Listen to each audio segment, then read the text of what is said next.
right. Sort of Sports Podcast, episode 87. We're back, and I just got to make a quick announcement about next week. I will not be doing episode 88. Will not come out next week. It'll come out in 2 weeks. Next week is spring break for me, and I don't feel like packing up my PC and hauling it home for only a 9-day break. And then B, my plan is to use the break to read some books and watch some TV shows. I'm going to start Shogun. Pretty excited about starting that. And film some more videos for the other channel. My other channel being Ryan Klinger, if you're interested. So if you really miss me, just check me out on my Ryan Klinger channel. I'm not going to be doing any big skits. I have 3 or 4 big skits in the tank that I'm ready to film whenever I get the chance. But just going to be making a lot of shorts and still releasing those daily over there. And I got some more fun ideas for shorts. Been doing more than just music stuff. Been doing more than just This Song Feels Like. Been adding little mini sketches and stuff like that. So pretty excited to continue stuff over there. Currently at 99 subscribers over there. So pretty crazy that I've been making YouTube videos on that channel consistently for about a month, and I almost have 100 subscribers. And this channel, I was really proud of the fact that I have 64 subscribers, and I've been doing it for 3.5 years. But for what it's worth, I'm definitely not going to stop doing this. I say as I'm canceling next week, but I obviously love doing this one. So, I mean, it's having 62 subscribers on here definitely doesn't discourage me. I just think it's funny. I think it's also just the nature of what it is. Just little short videos and stuff. You gain subscribers faster than uploading a podcast to YouTube and Spotify. I think I'm on Apple Podcast too. So this is not me complaining. I just think it's funny. But, the Sort of Sorts podcast is going to continue to ride. You guys know I love having this platform that I can just kind of spout off on whatever. But I greatly enjoy it. I had a buddy of mine say they really enjoyed last week's episode, so he's probably going to be disappointed to figure out this week is not. You clicked on this, you're like, oh, this is Ryan's grab bag. Like, what? Or maybe I'm going to call this Ryan's charcuterie board or Ryan's randoms. I'm not sure exactly what the title is, but it's definitely not why we need more sitcoms. I'm going to save that for a future date. I just had different things. I have a lot of different ideas. I literally have the script written down for the entirety of that episode. That is Ryan Klinger talking about. Why did I refer to myself in third person? That is just me talking about the sitcoms. And I have it all scripted out, and I was all ready to go. And I was sitting there typing it, and I was like, I just kind of feel like talking about these things. So I just wrote down what I actually felt like talking about. And I was like, I'll just do the sitcom episode at a later date, because I don't want to record it when I don't truly have my heart into it. And there's just a lot of other stuff on my mind, because I've been watching a lot of different shows, watching some different movies, and I just want to talk about that. So this is just going to be called Ryan's Randoms or Ryan's Grab Bag or Ryan's Charcuterie Board or whatever. But first things first, I did want to say I can't believe how last week when I talked about rom-coms, I didn't put Casablanca in my recommendations. I feel so stupid because I always say that movie is a rom-com, and I feel like I really could have proved it if I put it as one of my recommended rom-coms. But the fact I didn't kind of goes against the theory that I believe it is. You know what I mean? So I'm retroactively adding that to my recommended rom-coms. Why? A, just an amazing movie. B, a very funny movie if you realize it's funny. If you don't take it so serious, you're a film or tour, you can be like, oh, damn, this is a funny movie. And it is funny. And it's also really good. So you can't lose Casablanca. All right, now on to business. So as I said, I planned a completely different episode, but what really shifted me? Well, the first thing that shifted me is the fact that I was over at Genevieve's the other day, and she's been rewatching the Marvel movies in no particular order. And first of all, I just want to say, I feel like we all kind of collectively miss the MCU being good. Because, okay, let's think about it. The last time the MCU was, mega hype as, a franchise was 2019. We're 5 years removed from that. We're going to be 5 years removed from that. And it's like, since then, there's been like two major movies they've had that it felt like people were excited about. And that was Spider-Man No Way Home. I think that's actually it. Never mind. I think it literally was Spider-Man No Way Home was like the only other one I think. Oh, Guardians of the Galaxy Volume 3 and Guardians of the Galaxy Volume 3. Those were like the only two that I felt like people were like, yeah, woo, this is awesome. Everything else, it was like, yeah, Black Widow's fine. Shang-Chi's pretty good. Eternals no one liked. If you were like saying like, hey, I liked Eternals. I liked what they did. I mean, I don't want to be mean, but like, did you and I watch the same movie? That was terrible. But anyways, I think we all just kind of miss it a little bit. Like, I had seen every single Marvel movie in theaters since Captain America Winter Soldier. I remember going to Captain America Winter Soldier, the first Marvel movie I saw in theaters, and I know, like a banger one to see in theaters, like still one of my favorite Marvel movies, and it was the first one I saw in theaters, which was epic. But at that point, I had seen, I think the first MCU movie I ever watched, this is actually wild, I think it was Thor, because like my mom would watch them and like preview them to make sure they weren't going to be like too violent or too scary or too sexual for like me, because I was in elementary school. And I remember one of the first superhero movies I ever watched was like when I was really little. I watched the Christopher Reeve Superman and the Tobey Maguire Spider-Mans, which I know it's like, wow, Ryan, you said you didn't want to see anything too scary, and then you watch Green Goblin. I know, but anyways, that's partially probably why my two favorite superheroes are Spider-Man and Superman, if we're really thinking about it. If we really want to boil it down. But my sister's favorite's Batman. So even though she watched all these movies with me, apparently they just didn't click with her. Oh, and I watched the 1960s Batman of Adam West. That was like the things I watched when I was like little. And then, like I said, I was into Indiana Jones and all that. Well, then I remember like the superhero movies start rolling. And when Avengers comes out, I think it came out May 2012, so I'm graduating first grade. And my mom was like, he really likes comic books. I'm going to start ordering them from Netflix. Like back when, we used Netflix with the DVDs. We'd mail it. I know all you kids out there don't understand what I'm talking about. But she would get in these movies. And I remember one of the first superhero movies I ever watched that was like a new one was when I watched Ryan Reynolds in Green Lantern. And to this day, I still think that movie's very fun. I still think Green Lantern is like, if you were like, hey, let's watch Green Lantern with Ryan Reynolds, I'd be like, yeah. I mean, it's bad, but like I just kind of have a soft spot for it because I remember watching it and I was younger and I was like, this is the coolest thing ever. And then years down the line, I figured out people hated it and I was like, how? Because like, I mean, I was going into second grade and I watched it. It was like the greatest movie ever. So, I mean, it wasn't like my favorite, but I just really thought it was cool. And I actually have it recorded. My DVR at home's a mess because like I've recorded, I think, over like 100 movies. I probably should just buy the Lethal Weapon movies in like a collection on like Blu-ray, because in like my movie world, right? If I really love you, I gotta buy you physically. That's why I own Spider-Man Across Spider-Verse physically. Like if I really, really love you as a movie, I own you physically. Then if I like you, I make sure that you're either on a streaming service I have, or you're recorded on the DVR. And if I don't care, I just don't have you on either. But there's tiers to it.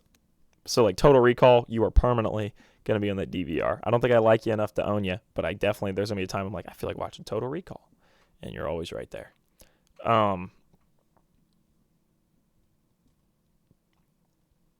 Would all Hall of Fame movies, would I like to own them all physically? That'd be kind of sick, honestly. But I don't think they even make physical copies of RRR. Maybe they do. I don't know. But I do own every Quentin Tarantino movie physically, which is a huge flex. Might have to watch one of those next week. Might be watching Kill Bill on spring break. That'd be pretty sick. That'd be awesome. But so I watched, I think Thor was the first MCU movie I watched. And then after that, I think I watched The Avengers. And then I think I watched Captain America next. Because I remember seeing him. Yes, because I remember I don't know. All right. sometimes I remember things that it sounds like bullshit, the fact that I actually remember this, but I promise you, I legitimately remember this. I remember watching the first Avengers and that scene where he's boxing and he's going having flashbacks from World War II and like crashing the plane in the Arctic. I remember being like, oh, that's his backstory because I hadn't seen Captain America 1. So I remember watching Captain America 1 after that because I think my mom was worried I'd be afraid of Red Skull. For what it's worth, I was kind of afraid of Red Skull, so I get it. But might have to watch that tonight. G hasn't rewatched Captain America 1 yet, so might be pushing for that because that movie was the first movie I ever remember seeing Stanley Tucci in, and I love. Actually, no, that was the second movie I ever saw Stanley Tucci in. I take it back. He was in the Kit Kittredge American Girl movie. He was the magician. I'm pretty sure he's the bad guy in the end. Spoiler alert for Kit Kittredge the movie. Sorry guys, but I know that one. Oscar, 5-time Oscar winner, Kit Kittredge the movie, but that movie is actually pretty banging. It's also got what's his face from Princess Bride, the guy who says inconceivable, the guy with the voice. That guy wasn't a very good impression, but I just remember he's like the newspaper guy. He's like an ass, like a complete asshole. But then I think in the end he ends up being a good guy because like it's an American Girl movie, so like everybody becomes a good person. This is why it was a 10-time Oscar winner because I mean, for what it's worth, it had a much nicer ending than the movie Seven. And I mean, I like Seven a lot, but I will say, if you said which movie ending made you feel better, it was Kit Kittredge. Does that mean it's better? Who knows? But you know, so, anyways. I remember watching Captain America 1, and then I remember I couldn't watch Iron Man. For some reason, I thought, like, Iron Man was going to have, like... Because, like, when you're a little kid, I don't know if I'm the only person who went through this, but, like, I was, like, afraid of watching a movie that, like, would have, like, really intense, like, I didn't really know what a sex scene was, but I knew there were movies that were going to potentially, like, have, like, people naked in them. Like... And that, like, freaked me out. Like, I was like, I don't want to see these actors. Like, I remember when I was younger, like, when people would kiss sometimes in movies, I would be like, do the little kid thing where you're like, oh, no, right? Like, I was, like, scared that if I watched Iron Man, like, Robert Downey Jr.'s, like, butt was going to come out. And I was going to be like, oh, no. I remember being, like, afraid of it because I remember sitting on the menu screen. We were going to watch Iron Man that night, and I was, like, scared to watch it because I was like, oh, my gosh, what if, like... I'm going to see Ryan. It was funny. It's not even the girl. It was Robert Downey Jr. Like, I was really afraid of seeing, like, his butt because I was worried. That's what, because I was like, because I remember my mom was like, oh, yeah, we can watch Iron Man. She's like, you know, she's like, you might not want to watch the beginning because he's, like, talking about the scene with the reporter. Because when I was a little kid, if there were two characters that were, like, made out or were like together in bed, in my brain they had to be married. So when we watched Green Lantern, he has like a one-night stand in the beginning, and I remember my mom told me the story. I actually don't remember saying this. She basically, like, as soon as it happened, I turned to her and went, oh, so that's Green Lantern's wife? And she was just like, yes, that's his wife. And then she like had to pray that I didn't notice that wasn't the same girl from later. Apparently I didn't notice, so that's good, but or else I would ask a lot of questions. So that's what my mom... I was going to be very confused if I saw the beginning of Iron Man, like when he sleeps with the reporter. So I remember when I was younger, the first time I watched Iron Man, I started watching it like after that scene. Like after the reporter scene. So like I remember the first thing I ever saw from Iron Man was just him in the cave. Like I never saw the scene where he's like riding in the Humvee and stuff. Movie still makes perfect sense when you watch it like that, for what it's worth. But that was like the first time I watched Iron Man as like a little kid. That's how it was. And then it was funny because when I got older and I rewatched Iron Man, and my family was sitting there watching it, I was like, I turned and I was like, I've never seen this scene. And they were like, oh yeah, because you were younger, we thought you'd be like, so. A fun fact, but I was worried Iron Man, I thought like the beginning, I was worried they showed Robert Downey Jr.'s butt, and I was also worried that the explosion at the end was just like horrendously violent. Like, because my mom was like, oh yeah, and he gets filled with shrapnel, and I just thought that sounded awful. Like, I thought like the explosion in the beginning was just like horrifying shit, and I was so terrified to watch it. And then, you know, I get older and I do watch it, and I didn't even think about it. I mean, but I just think it's funny. So that's like my run with the MCU. But anyways, from Winter Soldier on, Um, I went to all the theater movies except Ant-Man and Wasp: Quantumania is when I stopped going. I also remember going to Winter Soldier so like I remember going. It was such an event for me that I remember who I went with and what theater. It was my buddy Merrick, and we went to my favorite movie theater actually, which is pretty epic. So I still go to the movie theater. So it's pretty cool. But I also remember exactly when I took my bathroom break because I had to pee during the movie, and it's right in the scene where Robert Redford is in his office and it's revealed he's evil. Because I remember peeing and coming back, and my mom's like, "Yeah, he's bad," and I was like, oh my, okay." That's also the first movie I ever watched of Robert Redford, so like he's like in my brain as a bad guy, which is just really funny because for most people it was like, "Oh no, Robert Redford's the bad guy." For me, I'm like, that guy looks evil as hell. Like every movie I see him in, because I watched him in that as a third grader. I think that movie also made me have like a crush on Scarlett Johansson for the next like 5 years. Really liked the straight hair on her. But I think we all kind of collectively miss the MCU being fun. Like it was really fun when it was like every movie was an event and you went to it with like a group of your friends or your family, and afterwards you talked about how it was going to connect, and it was fun after the movie. I remember like multiple times being in the theater and talking to a stranger like about the post-credit scene, and I'd be like, "Oh, what about this?" And they were like, "Yeah," and like, I just had like a minute conversation with somebody, and then my friends and I would walk out and they're like, "Ryan, how'd you know all that?" And I'm like, "Well, I do read the comic books." But that was always such a fun experience. And I mean, like, I love the Barbie Oppenheimer thing. Don't get me wrong. I still want stuff like that to happen. But it's just really cool when we have movies that are like everybody sees them. They're like cultural touchdowns. Like that's what's really fun about Barbie and Oppenheimer being so big is like I can make like my buddy one day made a joke about Oppenheimer and we all got it because we've all seen it. And like if somebody makes a Barbie joke, everybody gets it because everybody's seen it. And that's cool when there's something like it's really cool when there's a movie that's like such a cultural touchdown that it's like everybody knows it, everybody gets it. And the Avengers movies and just the entire MCU was like that. And I think that was really neat. And I would like for them to get back to that point. I think we all kind of, because I think it was like after Endgame, we all kind of got a little burnt out. And so it was like, other than Spider-Man No Way Home, it was like 2020, 2021, 2022. It was like, okay. And then 2023, I think was like the last year of the down period where it was like, yeah, we all went and saw Guardians 3, but we're pretty tired of this. And then I feel like now it's starting to get back to, it's like, I kind of miss that. Like we're so far moved. I mean, it's like it's been 5 years since like the peak hype of it. And I think we're all kind of like, oh, I kind of miss that. And for what it's worth, I do too. Like I think it was really fun. And I really hope they can get it back on track. And I do believe, so people have been saying that like, well, Deadpool 3 is going to get back on track. If Deadpool 3 is the greatest superhero movie ever, it doesn't matter because it's Deadpool 3. It's not signaling anything for the MCU. It is in the MCU.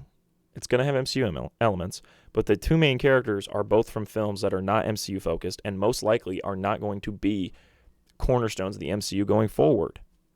So it doesn't make sense to be like, oh, well, this is going to save the MCU. I'm like, it could be really good and that'd be great. But Guardians of the Galaxy 3 was never going to save the MCU because it's the end of something.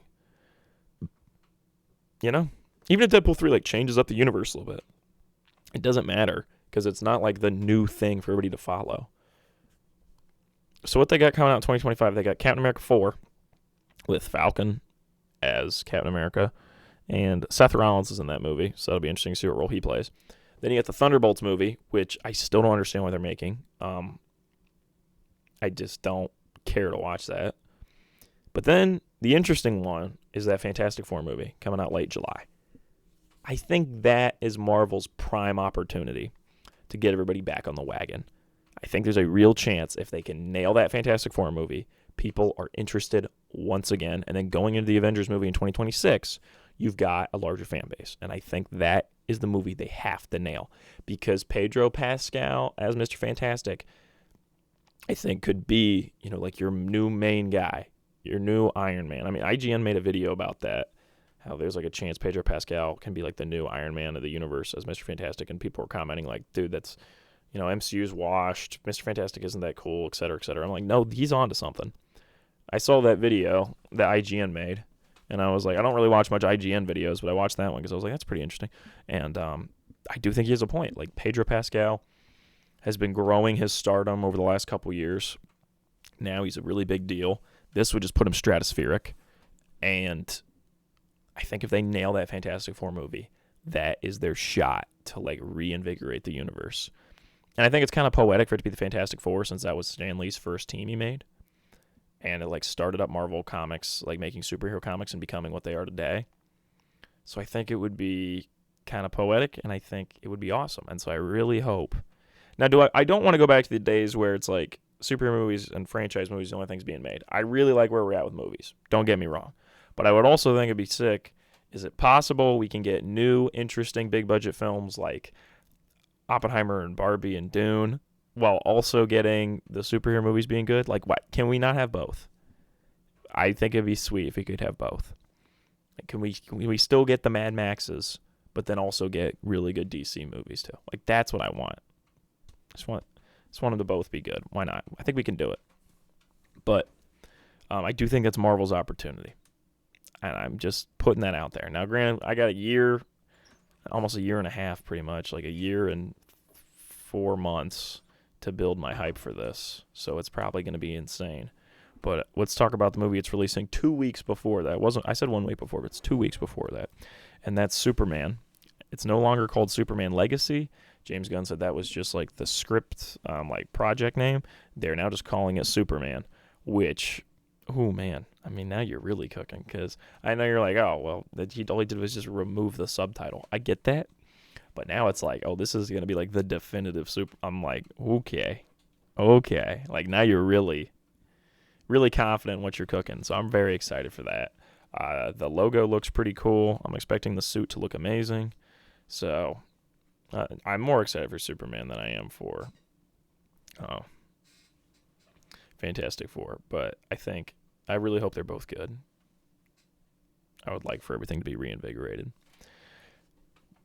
But that was the first thing I want to talk about. Let's talk about the fact that when I was at G's and we were, she's like, "Which MCU movie do you want to watch?" I was like, I think I've watched Iron Man 3 like once, so let's watch that. And we watched it, and I was like, oh my gosh, this one is insanely underrated. Iron Man 3 is like an absolute banger. Shane Black directed it. Shane Black, from the guy who made The Nice Guys, the guy who wrote Lethal Weapon. He made Kiss Kiss Bang Bang with Val Kilmer and Robert Downey Jr. I'm going to have to watch that. And he always sets his movies during Christmas. He does it with this one again. And Iron Man 3 is like sweet.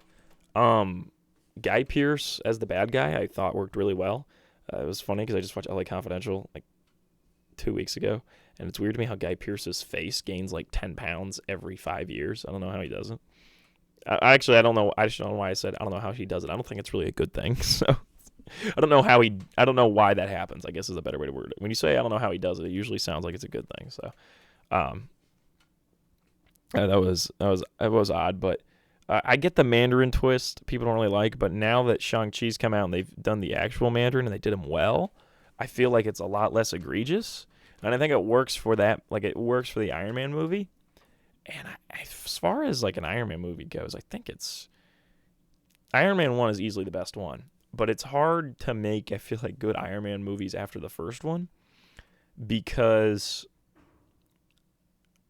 Iron Man doesn't have that many cool villains. Like, the Mandarin's his top one. There's, like, Justin Hammer. There's Crimson Dynamo. I mean, like, there's the Extremis team.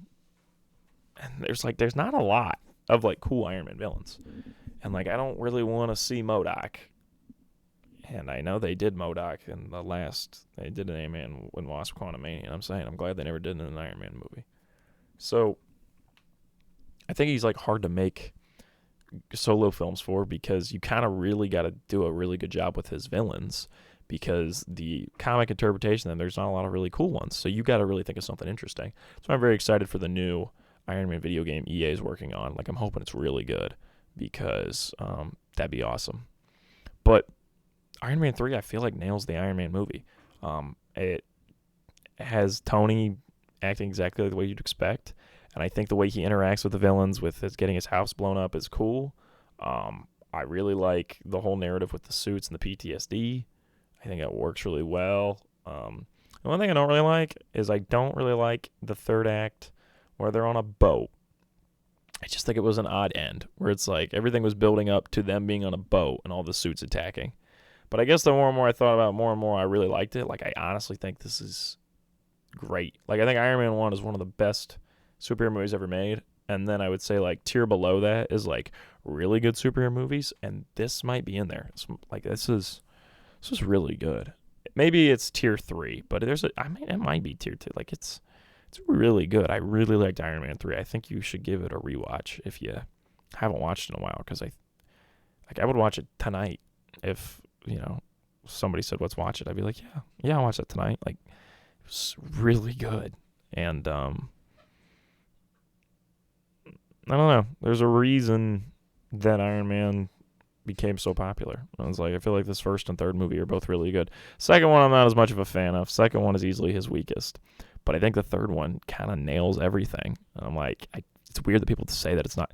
Like, the public, if you ask somebody about Iron Man 3, they'll be like, that one's not very good. And it made $1 billion, which doesn't mean it's good. I get that. But I'm saying it is weird that it's the first movie coming off the first Avengers. But, I mean, it made $1 billion, so it feels like more people should remember seeing it than they do. And people should remember the fact it's really good. Like, I was like, oh, my gosh, this is great. And I like the subplot with the kid. And I don't know. It's kind of got everything you'd want out of an Iron Man movie. And, like, I get my problem with the third act.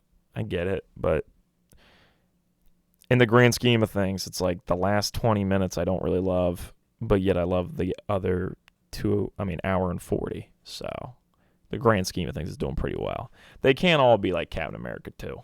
That movie's I think Captain America 2 is better than Iron Man 3. But I would say Iron Man 3 is better than Captain America 1 or 3. But I'll have to check that when I rewatch. I might be watching Captain America 1 tonight. We'll have to see. But Iron Man 3, incredible. So when I watched Iron Man 3, I was like, I got to go back and watch Iron Man 1. And, I was like, it's really good. We'll see.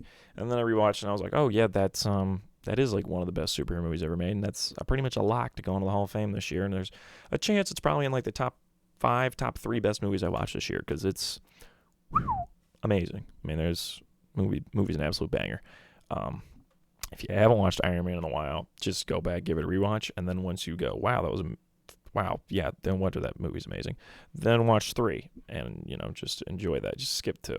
You really don't need to watch 2. 2 has some cool suit designs. It's really a shame.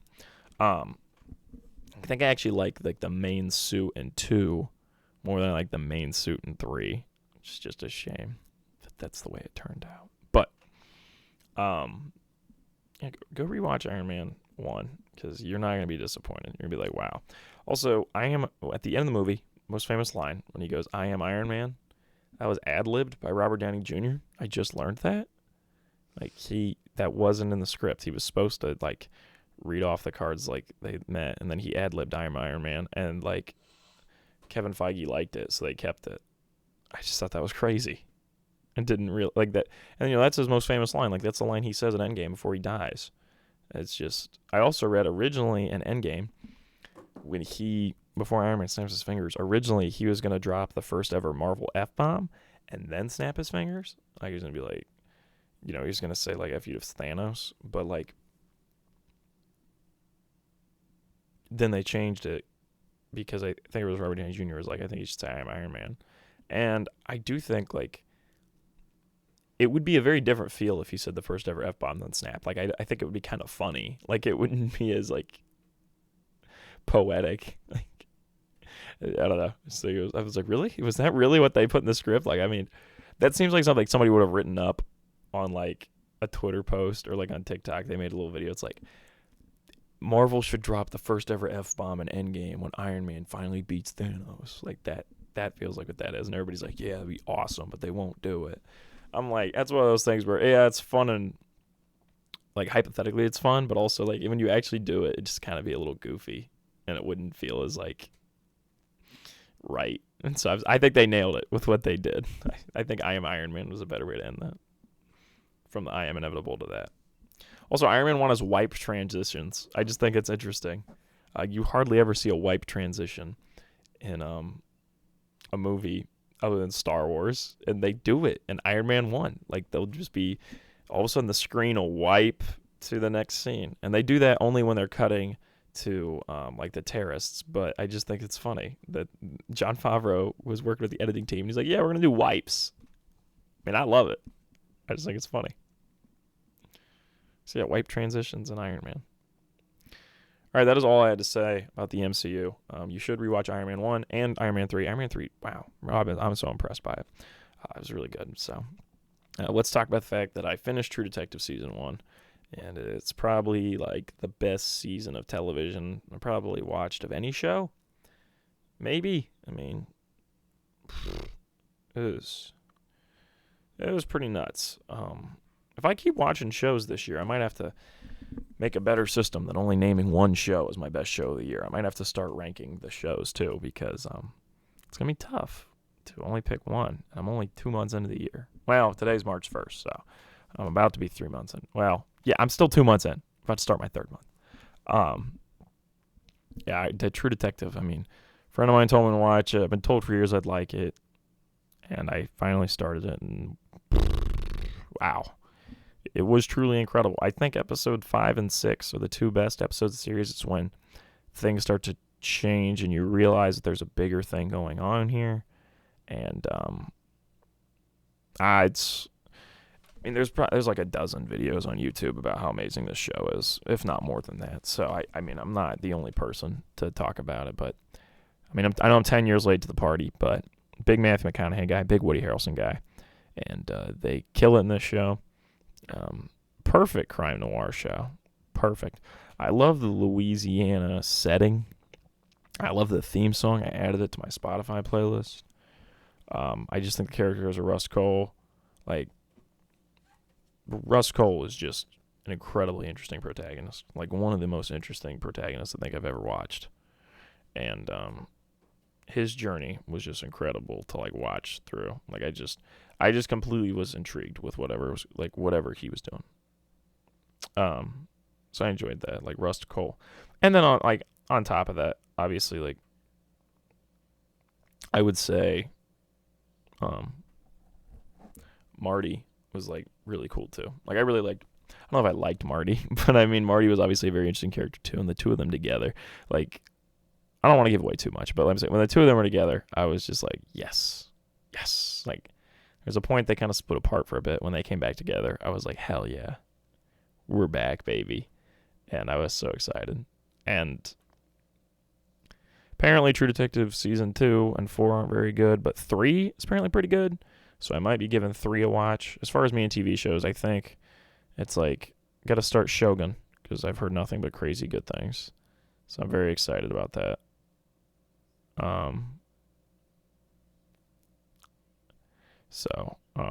Shogun apparently is amazing. So there's 2 episodes out right now, and I'm probably going to watch those within the next week.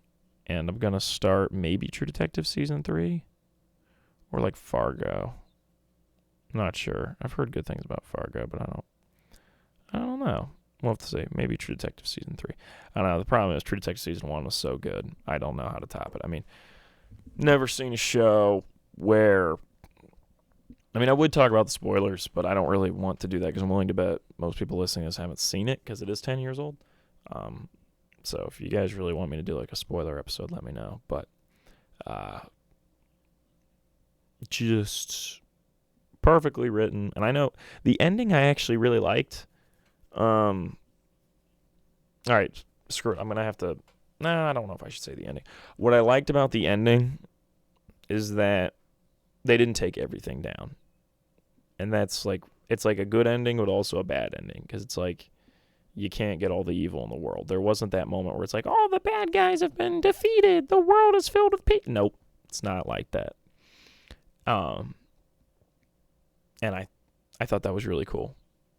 I thought that seemed like a perfect ending to that show. Because you want to have that little victory. Like, you don't want them to just completely lose. But, you know, it's a little victory in a war that the good people are losing, it feels like. And the Rust Cohle quote about the stars, I think, kind of nails it. Like, I feel like that was peak. Like, when he said that, at the end with Marty, when Marty said that about there's a lot more, it looks like the dark, there's a lot more dark than the light and the stars, and what Rust says back to him, I think, kind of sums up the finale for me. And at first I watched it, I'm like, I don't know, did I like that? And then I thought about it pretty much the whole evening, and I was like, yeah, I think they nailed it. I think that was a good way to end that show. So I really loved it. I think it's definitely gonna stick with me, and I'm probably gonna rewatch it at some point. It was pretty incredible. Also, the one shot in episode 4 is nuts. That was amazing. So yeah, we'll see what I watch next. I still love Burn Notice, but I'm taking a bit of a break and watching some other stuff at the moment. And it's like that and The Simpsons I can go back to anytime. But I'm trying to think. Is there really anything else? I don't know. I was gonna watch Westworld, but HBO doesn't have it on Max anymore. They sold it off. So, and I don't feel like paying for it separately. So I'll just wait for it to show up on some streaming service. But if you got, I don't really know if there is anything out there that's like True Detective Season 1. Like I said, I heard 3 is pretty good, but True Detective Season 1 is just so good. It's like I honestly don't know if I should watch another crime show for a bit. Because it was so good. I'm like, I don't know if I don't want to compare anything to it because I don't think it'll hold up. I don't know. It's kind of like when I first watched Outer Banks. I know Outer Banks is definitely probably not as well written as True Detective. I get that. But I'm saying there's not a lot of shows that feel like Outer Banks. It's got a very unique vibe. And it's a very fun show, and I really love it. And it's kind of how I feel about True Detective, except there's only one season. And it's like there's no point in trying to find a show like it when I might as well just try to find something completely different. Because I don't know if there's going to be anything that holds up. So maybe I'll watch True Detective Season 3. We'll see what I do. I'm sure you'll all hear about it, but True Detective Season 1 was absolutely perfect. All right, next thing I wanted to talk about. Dune 2, baby. This movie is getting so insanely hyped up for me. My goodness. I've been reading people saying that it's better than The Dark Knight, that it's one of the greatest movie sequels of all time, that it stands up there with, Return of the King and Empire Strikes Back. And I know I just skipped over Two Towers. I actually really like Two Towers. Two Towers might be my favorite. I don't know. Two Towers, you get a lot of Aragorn, and that's what I'm there for. He's my boy. But,